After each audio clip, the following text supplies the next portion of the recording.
প্রধানমন্ত্রীর মেয়াদ 10 বছর হবে কিনা, রাজি হলো। তারপর এনসিসি নিয়ে আবার তাদের আপত্তি আছে। মানে বিএনপি বিভিন্ন জায়গায় ভেটো দিয়ে এই ঐক্যমত্যটা পিছিয়ে দিচ্ছে কিনা। দেখুন মজাটা কি আমি আপনাকে বলি, 100টা নারী আসন করবার একটি প্রস্তাব, এটাও কিন্তু সবাই একমত হয়েছে। সেই 100টা নারী আসনে সরাসরি নির্বাচন হবে কি হবে না সেটা নিয়ে ভিন্ন মত আছে। যেই দলগুলো নিম্নকক্ষে, মানে ইসলামী আন্দোলনের কথা আমি বলছি, নিম্নকক্ষে পিআর চাইছে, তারা কিন্তু বলছেন যে না, নারীদের ভোট সরাসরি নির্বাচনে হোক। কিন্তু তারা আস্থা রাখছে যে পিআর পদ্ধতিতে নিম্নকক্ষের নির্বাচন হবে এবং দলীয় প্রধান নির্ধারণ করবেন যে সেই 300 আসনে বা সেই যতগুলো আসন পায় আনুপাতিকভাবে সেই কয়টাতে কারা যাবে।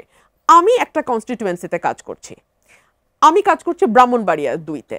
আমাকে যদি এখন গাইবান্ধার এমপি হিসেবে দিয়ে দেয় বা খুলনার এমপি হিসেবে আমার দল আমাকে দেয়, আমি আমি কিভাবে কাজ করব? এক, অথবা ধরুন পিআর পদ্ধতিতে আসলে কারো কোনো কনস্টিটিউয়েন্সি থাকবে না, তাহলে স্থানীয় সরকারের যে কাজগুলো, আমি জানি এটা স্থানীয় সরকারের কাজ, স্থানীয় প্রশাসনেরই করার কথা, কিন্তু বাংলাদেশের কালচার তো সেরকম না।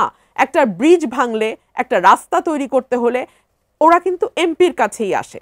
সো আমি আসলে বা আমরা আসলে বা সার্জিস নির্বাচিত হলে সার্জিস আসলে কোন আসন থেকে কাজ করবে? আরএফএল অডিটর, বাঁকা হয় না, ফাঁকা হয় না, আর ভাঙা এক কথায় অসম্ভব।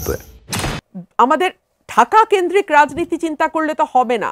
আমাদের প্রত্যন্ত এলাকাগুলোতে তারা জানে এমপি সাহেব হলো সমস্যা বলার জায়গা। সো সেই জায়গা থেকে আপনি এমপিদেরকে সরিয়ে আনলেন এবং দলীয় প্রধান যাদেরকে মনে করেন যে তিনি তার অনুপাতে যে কয়টা আসন পান সেই অনুযায়ী তিনি তাদেরকে দেবেন, তাহলে তো সেটা ওই এক ব্যক্তির ইচ্ছা অনুযায়ী এমপিরা নির্বাচিত হলো, ডিফারেন্স তো হলো না কোনো। যেই দলটি গত 45 বছর ধরে বাংলাদেশের রাজনীতিতে সক্রিয়, 45-এর বেশি, সরি, প্রায় 50 বছর বাংলাদেশের রাজনীতিতে সক্রিয়, যেই দলটি অতীতেও ক্ষমতায় ছিল, আবার মোটামুটি একটা ফেয়ার নির্বাচন যদি হয় সেই দলটি ব্রুট মেজরিটি নিয়ে পাওয়ারে যাবে।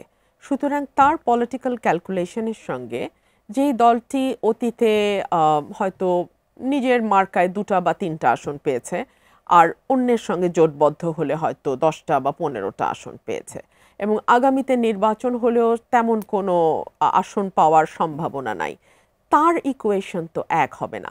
আবার ধরুন যে দলটি একেবারে নতুন গঠিত হয়েছে সেই দলটির এখন নিবন্ধনের চ্যালেঞ্জ আছে, সেই দলটির রুট লেভেলে পৌঁছানোর চ্যালেঞ্জ আছে, জনগণকে সংগঠিত করবার চ্যালেঞ্জ আছে, ভোটের মাঠে একটা প্রভাব ফেলবার চ্যালেঞ্জ আছে। সো তাদের চাওয়া পাওয়ার সঙ্গে আবার অন্যদের চাওয়া পাওয়া মিলবে না, এটাই স্বাভাবিক। এটার মধ্যে আমি কোনো অন্যায় কিছু দেখি না। এবং যখন বিভিন্ন রাজনৈতিক দল একসাথে আলোচনায় বসে তখন প্রত্যেকটা দলই কিন্তু তার নিজের দলের হিসাব নিকাশ এবং কৌশল থেকে কোনো কোনো প্রস্তাবে একমত হয়, কোনো কোনো প্রস্তাবে দ্বিমত হয়। আপনি দেখুন বেশ কয়েকটি ব্যাপারে কিন্তু দলগুলো ঐক্যমতে পৌঁছেছে, ইনক্লুডিং বিএনপি। ফর এক্সাম্পল 10 বছরের বেশি বাংলাদেশে কোনো প্রধানমন্ত্রী এক ব্যক্তি হতে পারবেন না। আমরা দেখলাম 70 অনুচ্ছেদের ব্যাপারে এক ধরনের ঐক্যমত্যের সৃষ্টি হয়েছে। আমরা দেখলাম সংসদে উচ্চকক্ষ নিম্নকক্ষ, ঠিক আছে, ভোট কিভাবে হবে সেটা নিয়ে মতভিন্নতা আছে, বাট দুটো কক্ষ যে হবে এই ব্যাপারে কোনো ভিন্ন মত নেই।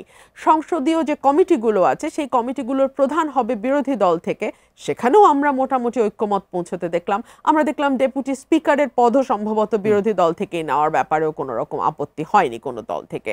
সুতরাং এই জায়গাগুলো কিন্তু অনেক বড় জায়গা, আমরা কেন আমাদের ব্লেসিংগুলোর দিকে ফোকাস করছি না?